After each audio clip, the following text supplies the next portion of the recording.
Good PM, this is Tech Rain ng Workshop Fix, Video Card Repair and Services. And we are back with another video card repair video. Yeah. And for today's video, meron tayong sinistress test na GPU. Line number 3092. Tingnan natin yung kanyang specs. Ito. Isa siyang GTS 450, tas 1GB lang yan. 1GB. Single fan. Yan. Low unit lang to. Ang naging problem ng GPU na to ay yun, umusok siya. Umusok yung GPU. Tapos may liquid damage din nung in-inspect natin. At may corrosion din. Matindi rin yung corrosion sa kanyang PCB. Yan. Pero yun, after natin siyang ma-inspect sa ating microscope with our technician, ay dumaan na rin siya sa ating 14 stages of cleaning process. At ito, napalitan na rin yung kanyang thermal paste. Yan. At ito, gumagana na siya. Ito ang kanyang runtime. Yan, halos mag-iisang oras. 10 minuto na lang, mag-iisang oras na siya.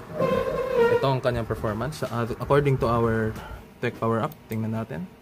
Ang kanyang temperature ay 77 degrees Celsius. Yan, stable yan. Kanina pa yan, 77 degrees Celsius. At ang kanyang fan speed ay 47% performance.